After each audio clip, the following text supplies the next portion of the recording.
On dit souvent qu'il ne faut jamais juger un livre à sa couverture. Mais si ce vendeur avait su, si seulement il avait compris que l'homme qu'il venait d'humilier allait lui faire perdre plus d'argent en 10 minutes que ce qu'il gagnerait en 3 mois.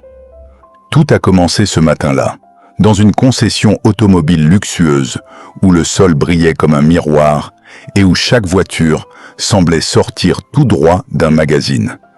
Les vendeurs, en costume impeccable, se déplaçaient avec une élégance presque calculée, comme s'ils flottaient entre les berlines. Puis, la porte s'est ouverte, et il est entré.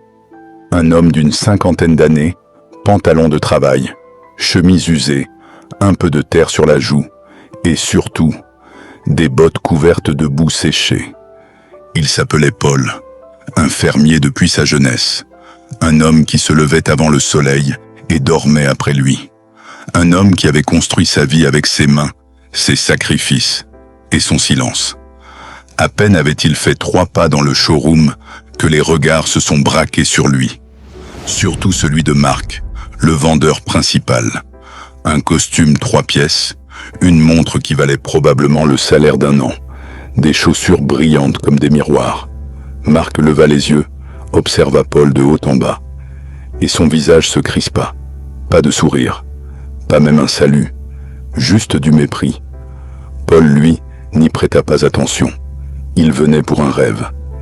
Depuis des années, il économisait pour acheter 2 voitures, une pour chacun de ses 2 fils, qui allaient bientôt reprendre une partie de l'exploitation familiale. Aujourd'hui, ce rêve était à portée de main. Il s'approcha d'une berline magnifique, noire, profil aérodynamique, chrome brillant. Il posa doucement sa main sur la carrosserie. Ses yeux brillaient. « Bonjour monsieur », dit-il avec un sourire timide. « J'aimerais avoir quelques informations sur ce modèle. » Ce fut à cet instant que Marc se leva enfin. Il avança lentement, comme un roi qui daigne rencontrer un paysan. « Monsieur, » dit-il d'un ton condescendant, « ce n'est pas un musée. Regardez seulement, mais évitez de toucher. Et évitez aussi de salir le sol. » Il désigna les bottes de Paul avec une grimace. « Ce véhicule coûte plus cher que tout ce que vous avez chez vous. Soyons réalistes, vous n'êtes pas au bon endroit. » Paul resta silencieux. Il baissa les yeux un instant. Il aurait pu s'énerver. Il aurait pu partir. Mais il avait vécu trop d'injustices dans sa vie pour perdre son calme pour si peu. Il tenta à nouveau. « Je voulais juste demander... » Le vendeur le coupa net. « Non, je vous dis que ce n'est pas pour vous. Laissez cet espace propre, d'accord ?» À ce moment-là, la porte s'ouvrit de nouveau, d'un geste théâtral presque. Un homme extravagant entra, costume brillant, lunettes de soleil, parfum fort, téléphone à la main. Il parlait haut, fort, comme pour attirer l'attention. En une fraction de seconde, Marc changea de comportement. Il courut littéralement vers lui. « Monsieur, bienvenue. Champagne ? Nous avons des modèles exclusifs, juste pour vous. » Il n'avait pas bougé d'1 centimètre pour Paul. Mais pour cet homme, il s'inclinait presque. Le faux riche regarda autour et dit « Moi ? Acheter ? Oh non, non. Je suis juste perdu. Je cherchais une rue. » Marc resta pétrifié. Une fausse piste. Un faux riche. Le vendeur était furieux intérieurement. Paul, lui, se tourna lentement vers un autre vendeur, un jeune stagiaire, discret, qui observait la scène depuis quelques minutes. Le jeune homme avait les yeux grands ouverts, choqué par la manière dont son collègue avait traité ce client. Paul s'approcha de lui. « Excusez-moi, est-ce que je peux vous poser quelques questions sur ce modèle ?» Le jeune vendeur se redressa immédiatement.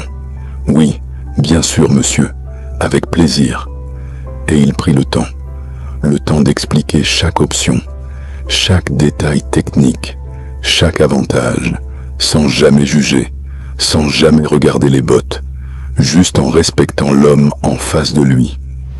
Paul réfléchit quelques minutes, puis dit calmement « Très bien, je vais prendre celle-ci, et celle-là. Pour mes 2 fils, je paie comptant. Le jeune vendeur resta figé. Les 2? Oui, les 2. Et il sortit un dossier contenant 2 chèques de banque certifiés, impeccablement rangés. À quelques mètres de là, Marc observa la scène, et tout son monde s'effondra. Son visage devint livide. Il avança d'un pas presque désespéré. « Attendez, monsieur, laissez-moi m'occuper de la transaction. Je suis le vendeur principal. Vous serez mieux servi avec moi. » Paul le regarda droit dans les yeux. Il ne haussa pas la voix. Il ne montra pas de colère. Il dit simplement « Non, je préfère travailler avec quelqu'un qui m'a respecté avant de savoir combien je pouvais payer. » Le jeune vendeur traita toute la transaction. Marc, lui, resta planté là, vibreur de rage, voyant une double commission gigantesque lui échapper. Une fois les clés en main, Paul se tourna une dernière fois vers lui. « Souvenez-vous d'une chose, jeune homme, les bottes sales ne disent rien de la richesse d'un homme, mais votre attitude, elle, dit tout sur la vôtre. » Puis il démarra la première voiture. Le moteur ronronna, et Paul quitta la concession, laissant derrière lui un vendeur anéanti et une leçon gravée dans toutes les têtes. Ne jugez jamais les gens selon leur apparence. Parfois, les plus humbles sont ceux qui ont le plus construit.